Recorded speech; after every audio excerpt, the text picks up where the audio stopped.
ponder on death, think about the death, থামেন, অনেক হয়েছে আর না।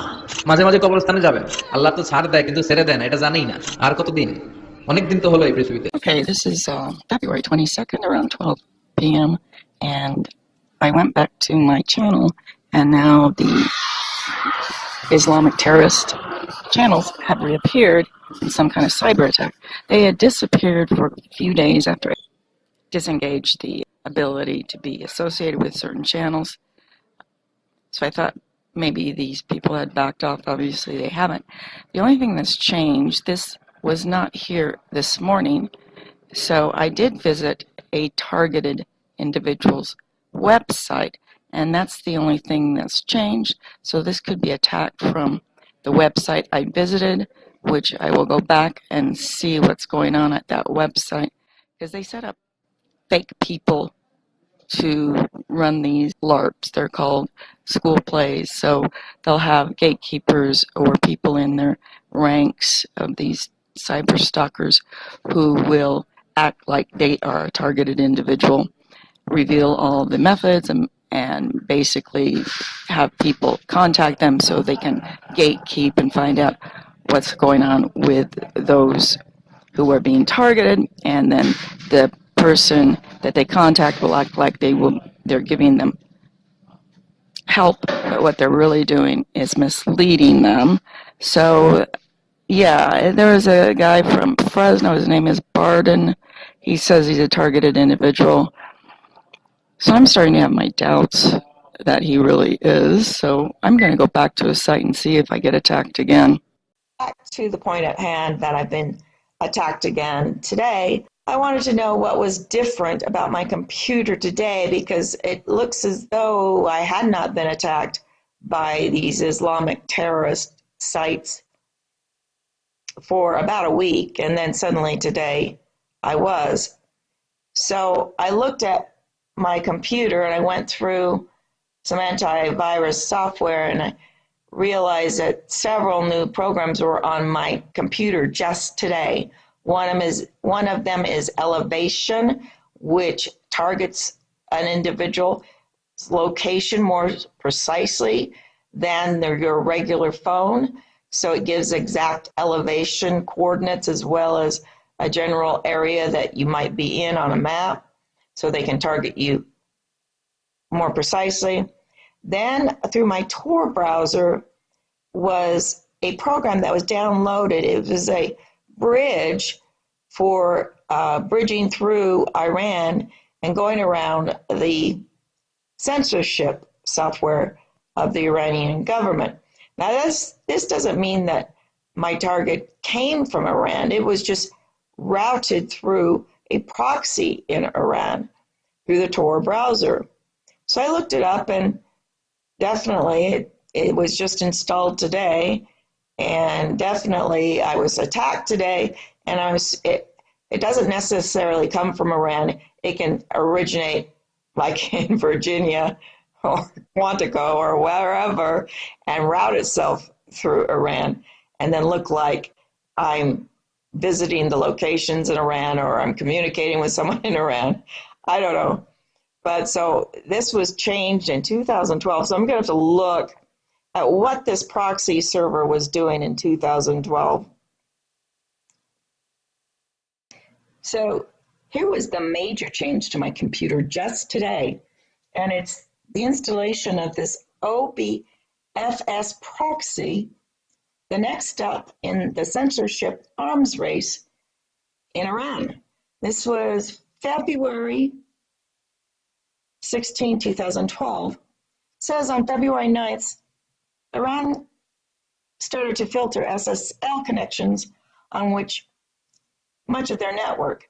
Since the protocol for SSL, that means Tor stopped working too. Even Tor with bridges, since bridges use SSL. We've been quietly developing an OBFS proxy, a new tool to make it easier to change how traffic looks on the network. In late 2011, Iran moved into its number 2 position in a global Tor user count, and several important political events are scheduled in Iran this month And next, I'm going to have to look at what those important political events were. This situation seemed like a good time to test our new tool while also helping improve internet freedom from around the world. Now, this is developed by Google. The dark web has been developed by Google, and they can use it for good or for evil. And of course, when they target people, innocent people, it's being used for bad. But it's also being used to communicate with deep state operators in Iran, correct? I would think so, as well as deep state operators communicating with NSA and CIA. So we started with the Tor OBS proxy browser bundle with 2 test of bridges in it to verify that it worked in country. Then we got over 300 volunteers running more proxy bridges, even our complex build instructions, and picked 14 less stable, trustworthy OBFS bridges. February 11th, we spent the weekend fixing usability, stability, and scalability bugs and put out another bundle on February 13th. Thousands of people in Iran successfully used the OBSF proxy bundle over the weekend. Okay, was that an operation for good or for bad? I don't know. But definitely they're infiltrating Iran and vice versa. Who knows who the good operators are in any given scenario? We did some spot checking, and it seemed that the new addresses on February 14 are mostly different from the new addresses on February 13th. It goes down. How does it work? The inspection algorithms classify internet traffic by protocol, and the given traffic is decided through BitTorrent, VPN. Governments like Iran, China, and Syria increasingly use these tools, and they often purchase them from Western corporations. But that's a different story. To implement their countrywide censorship, either by looking for a given protocol and outright blocking it, or more subtle mechanisms. This proxy by Tor is easy for Tor's traffic flows to look like whatever we want it to look like.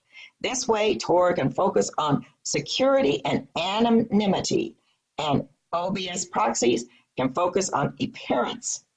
The first thing we decided to try looking at was nothing at all, etc. It goes through and talks about it, but they call it censorship in the arms race, and I believe that's exactly, literally what this proxy is trying to do.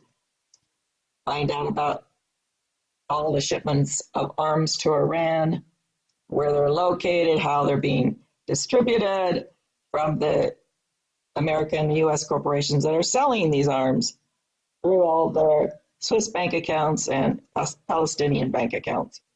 This is what this probably, I'm reasonably concluding, this proxy is being used for. Well, this proxy was put on my computer today. This could only be a deep state actor that's doing this. And as I said in that training manual of Booz Allen's, a great deal of different strategies and different people and different actors, and it can go on for years. And they could have planned this for years. So, what was happening in Iran in the next 2 months after February 2012 when they launched the proxy? Well, so I pulled this up, 2012 Iranian legislative election. The parliamentary election for the 9th Islamic Consultative Assembly, or Majlis, were held in Iran on Friday, March 2nd, 2012, with a second found in May of 2012. More than 5,000 candidates registered, but more than one-third were disqualified by the Guardian Council, leaving about 3,400 candidates to run for 290 seats representing 31 provinces. Wow, that's very complex. The election was being described by journalists and analysts as a contest between Iran's supreme leader, Ali Khamenei, and President Mohammed Ahmadinejad, with Khomeini supporters winning a large majority of the seats. Iranian officials and state media have described the election as a sign of Iranians' trust in the Islamic Republic and a message to the West rejecting pressure over Iran's nuclear program. Very important, huh? The nuclear program in Iran, involving deep state operators from the US and I guess this new proxy by Tor to get messages into their deep state agents. Although no final election turnout figures were released, state media emphasized that the voter turnout was high. Yes, always keep everything secret.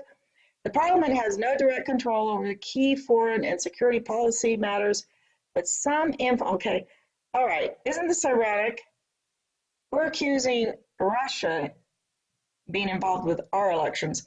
But look, this Tor browser, which bypassed Iranian censors,